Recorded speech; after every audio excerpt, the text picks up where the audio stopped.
Welcome back everybody, bring you guys a new YouTube video here today. I'm going to show you guys how to unlock the Fade Fields Vault and showing all the specific locations of all the fragments inside of Borderlands 4. If you guys are excited and want to see more Borderlands 4 content on this channel, please make sure to like the video, subscribe to the channel, make sure to hit that bell notification to never miss a single video, and let's jump in right into this video. For the first fragment, open your map and head to the Coastal Bonescape area located right here. Once you get to this specific location, you're going to see this kind of metal kind of thing just sitting here, and make sure to activate it or interact with it because it's going to activate a fast travel point. Make sure to jump out the window and just glide for that air momentum so you can just keep gliding, and you're going to see this kind of rope just kind of chilling here. Just press the interact button or the V button and it'll kind of hang onto the rope and kind of glide in the air. Please do not press the jump button or anything else that will kind of decline your movement, because if you press anything, this will destroy your movement and you will go completely down onto the ground, which will just destroy what we're doing here. So basically, I'm going to head straight into southwest, just heading into a purple direction, which is a nice momentum here. We're just flying across the map right now, and there is a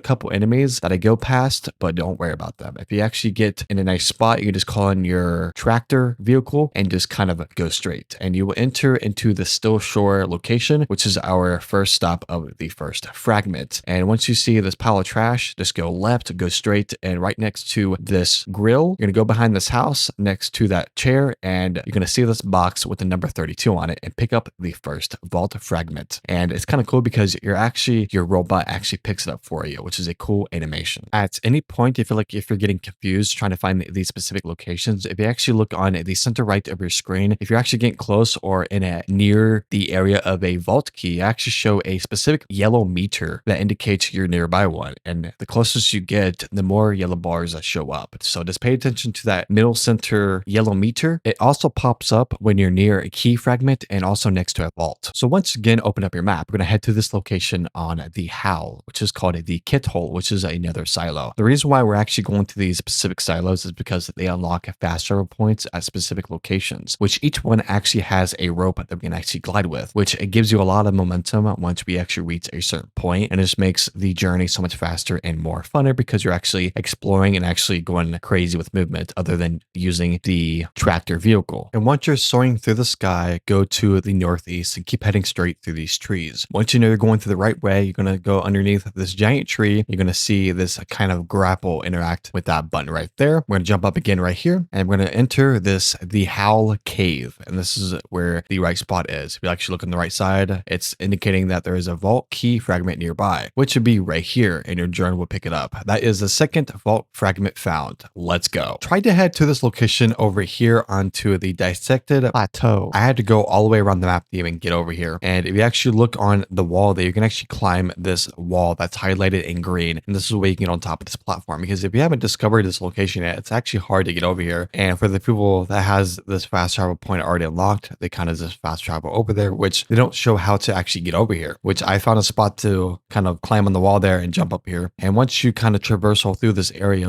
you will fight some more enemies, and then you'll find this weird spot to kind of jump over onto the kind of silo where it's at. It's kind of weird. I don't know if I even got this location correctly, but where I found it was kind of hideous, and I just kept going where I was at. Once you reach the silo, just activate it, and it's going to set a fast travel point like we activated the other ones, just like this one. After activating the silo, just go on to the rope once again and press the button to kind of use your grapple to fly up in the air. You head southwest, we will enter this next location, and for some reason I landed over here and I got into an in-game event, which if you barely step out of the bubble, it kind of gets rid of the in-game event for some reason. You'll find this kind of metal vent. Just use your grapple ability to kind of pull it back, and now you can enter this secret area. And once you go into the back, this is the final and third fragment found. And also Marcus, the bubblehead, is also over here too, so some free extra XP if you want it. And since we now have that fast travel opened once again, we can now fast travel back to the dissected plateau, and we can head southeast and head straight, and you'll see the overlooking of the trees. And once you get closer, you're going to see a steep grassy hill right in front of us, and once you know you're going to the right direction, you're going to see these spiky little structures right in front of you, and also it says vault door detected on the right center screen. All the fragments will go into that seal and turn gold, and the best animations of the game will kind of open. The structure and it piecing together is the most badass baddest thing I've ever seen. You have this gold electricity going around this portal, and it's kind of purple. So make sure you jump through it once it's activated. Once you get inside of the vault, you will see this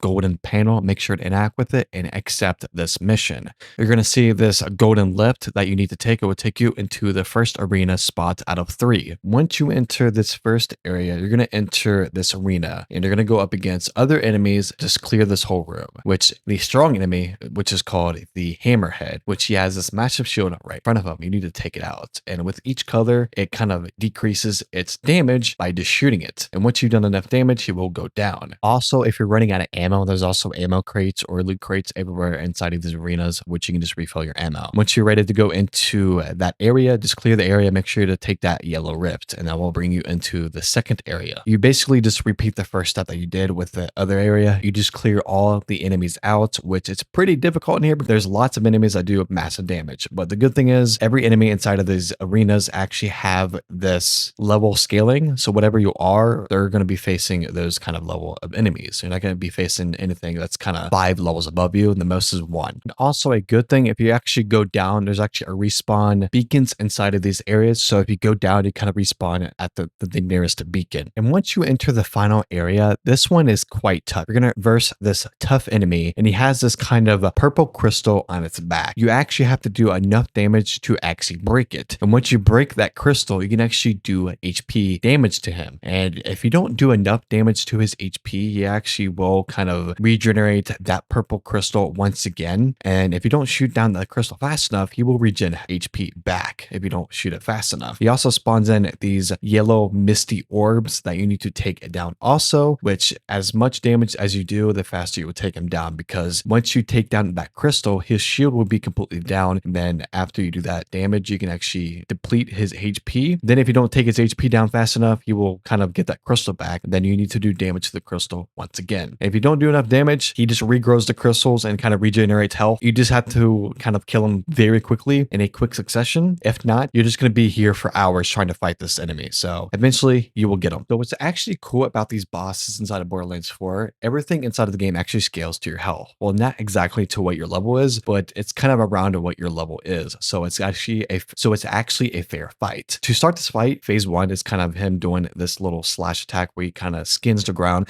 So you need to jump or like dodge it. He spawns in these spores above him, which you need to shoot. And if it hits you, it will do massive damage. And he also has these spores on his body they can actually grapple onto, and it's going to reveal a weak spot that you can actually shoot to do massive damage. And you basically repeat this until his whole full blue HP is completely down. And once you get into a certain phase, he'll actually go up into like a massive kind of egg form, like a spore, and you have to alternate and use your grapple to traversal around this whole arena and kind of shoot and grapple, and kind of try to heal at the same time. The hardest part is trying to reload, but I think the most typical time you're actually going to have time with this is basically the difficulty, because this boss is actually pretty hard. And I was actually playing this on easy because I was trying to spawn in less enemies, so I don't actually get less FPS, but my frames were kind of struggling in this boss fight because I just kept lagging and everything was delayed. I'm surprised that I even got this mechanic and boss down. Other than that, I was kind of just eating his mechanics in the first place because I was kind of struggling on FPS, which I don't want to use that as a excuse, but that's what it was. He does have another attack where he kind of uses his 2 tails and kind of slams the ground. You need to dodge that. What mostly you need to focus on is his little slash mechanic. You can pretty much dodge that or jump and just use your grapple against his spores and just keep shooting his weak points. And this is how you do the most amount of damage, which is